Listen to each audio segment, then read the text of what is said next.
अस्सलामु अलैकुम वरहमतुल्लाहि वबरकातुहू। कैसे हैं आप सब? उम्मीद करता हूँ कि आप सब लोग खैरियत से और मुतमईन होंगे अपने मिड टर्म के रिज़ल्ट से जो आप लोगों को आया है।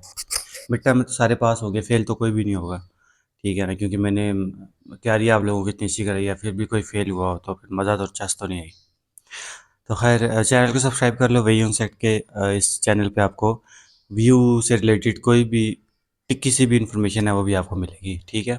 थोड़ा शुगल मेला भी मिला करेगा आपको यहाँ पे, उससे घबराना नहीं है आपने सबसे पहले।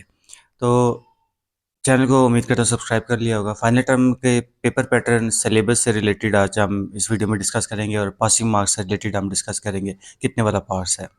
तो सबसे पहले तो आपको समझने की ज़रूरत ये है कि फाइनल टर्म जो है वो आपके शुरू हो रहे हैं 22 को और नेक्स्ट वीक में 22 जुलाई को, यानी कि आपके पास 8-10 दिन है। और इसके बाद आपकी जो डेट शीटलिंग है वो नेक्स्ट वीक में मंडे को इंशाल्लाह ओपन कर दिया जाएगा, ठीक है। नेक्स्ट अगर हम बात करें तो हो सकता है आपका डेट शीटलिंग कल भी आ जाए, लेकिन मंडे को ज़्यादा चांस है। तो खैर इसके बाद हम बात करते हैं फाइनल टर्म के सिलेबस से रिलेटेड।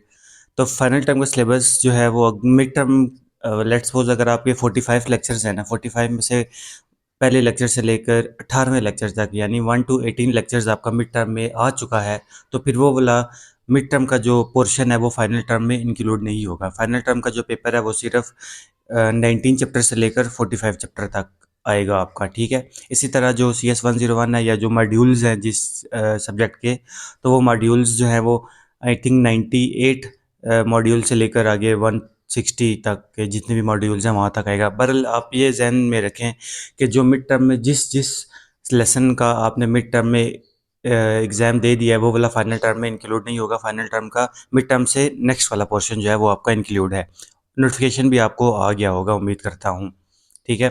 तो मिड टर्म की आपने तैयारी नहीं करनी, आप जस्ट फाइनल टर्म को टच करें, फाइनल टर्म के सिलेबस को टच करें। इसके बाद पेपर पैटर्न की बात करें, सेम उसी तरह MCQs होंगे और MCQs होंगे और सब्जेक्टिव होगा। यहाँ पे एक बात आपको समझने की ज़रूरत है, वो सब्जेक्ट्स जिनका मिड टर्म में सिर्फ MCQs थे, यानी कि जिसके सिर्फ 40 मार्क्स के MCQs ही थे, सब्जेक्टिव नहीं आया, उन सब्जेक्ट का फाइनल टर्म में भी MCQs ही होंगे, सब्जेक्टिव नहीं होगा, ठीक है। तो आई थिंक इस पाक स्टेट नहीं, इस्लामियात एक सब्जेक्ट है जिसके सिर्फ MCQs आए हैं मिड टर्म में। बहरहाल सही याद नहीं है मुझे, जिसके सिर्फ MCQs आए हैं ना मिड टर्म में, उसका फाइनल टर्म में भी मिड टर्म में सॉरी फाइनल टर्म में भी MCQs ही होंगे, सब्जेक्टिव यानी कि शॉर्ट क्वेश्चन आंसर्स और लॉन्ग क्वेश्चन आंसर्स नहीं होंगे। पूरे मार्क्स के आपके MCQs ही होंगे। और जिसका मिड टर्म में MCQs भी आए हैं, सब्जेक्टिव भी आए हैं, उसका फाइनल टर्म में MCQs भी होंगे और सब्जेक्टिव भी होंगे, चाहे वो कोई भी सब्जेक्ट है। तो ये एक आसान तरीका है। और नोटिफिकेशन भी आपने लाजमी चेक करना है, मेरी बातों में नहीं सिर्फ रहना, नोटिफिकेशन भी चेक करना है। उसमें भी लिखा होगा कि आपका, यानी कि अगर इतने मार्क्स का फाइनल टर्म है तो इतने मार्क्स से सिर्फ आपके MCQs ही होंगे, ठीक है। तो सब्जेक्टिव का उसका उसमें कहीं भी जिक्र नहीं होगा। तो ये बात देख लेना, पता चले आप सब्जेक्टिव की तैयारी करते रहो, आगे से MCQs आ जाए, आपकी MCQs की तैयारी ना हो। और अब हम बात करते हैं कि mid term sorry final term कितने मार्क्स का होगा। फाइनल टर्म आपका होगा 60 मार्क्स का फाइनल टर्म होगा।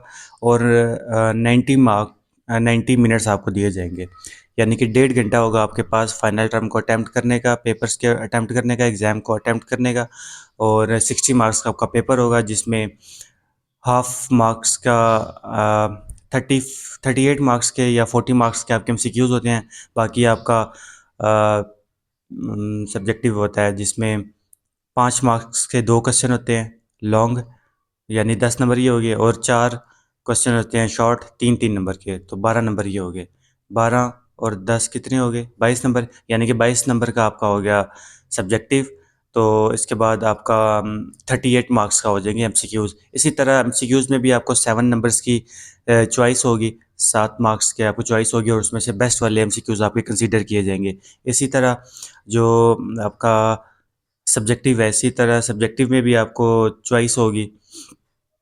नहीं, 40 मार्क्स के आपके MCQs होंगे, 20 मार्क्स का आपका सब्जेक्टिव होगा, जहाँ तक मुझे याद आ रहा है। खैर ये नोटिफिकेशन आपको आ जाएगा, लेकिन सिक्स होगा आपका 60 मार्क्स का पेपर। काउंटिंग आगे पीछे हो सकती है, लाइक हो सकता है कि 40, क्योंकि वर्चुअल यूनिवर्सिटी जो है वो सिलेबस में समटाइम्स थोड़ी बहुत चेंजिंग कर देती है, लाइक 38 मार्क्स के कभी MCQs दे देती है, और कभी 22 नंबर का आपका सब्जेक्टिव हो जाता है, कभी 40 मार्क्स के MCQs दे देती है। तो आपका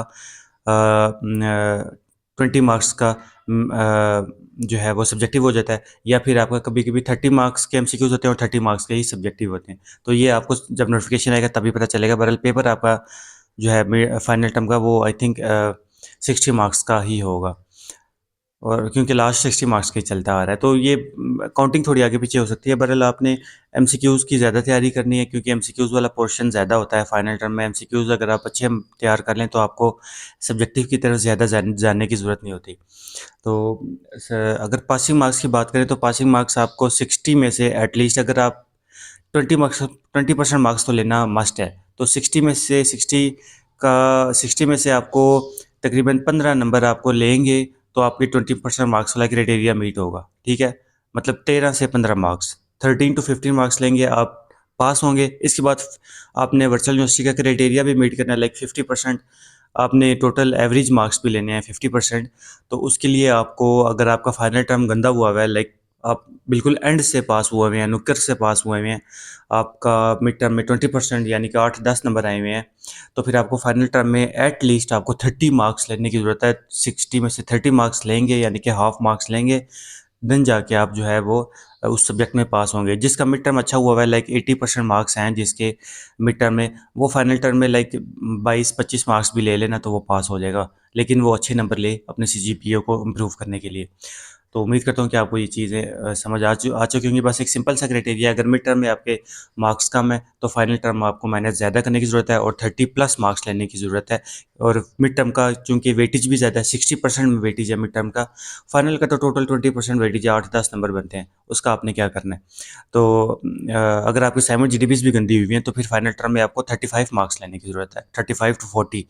तो अगर असाइनमेंट जीडीपीज़ अच्छी हैं, मिड टर्म के मार्क्स भी अच्छे हैं, तो फिर आप अगर 25 मार्क्स भी ले लेना, 22-25 मार्क्स, तब भी आप पास हो जाएंगे। लेकिन आप कोशिश करें फाइनल टर्म में 30 प्लस, आप जहन में अपना ये रखें 30 प्लस मार्क्स लेने हैं। 30 प्लस मार्क्स अगर आप ले लेते हैं ना तो आप पास हैं। ठीक है, तो खैर best of luck for your final term exams. उम्मीद करता हूँ कि वीडियो आपको अच्छी लगी होगी। वीडियो को शेयर भी करना, कमेंट करना, लाइक तो कर ही देना। अल्लाह हाफिज़। वीडियो को लाइक करना है, मुझे नहीं।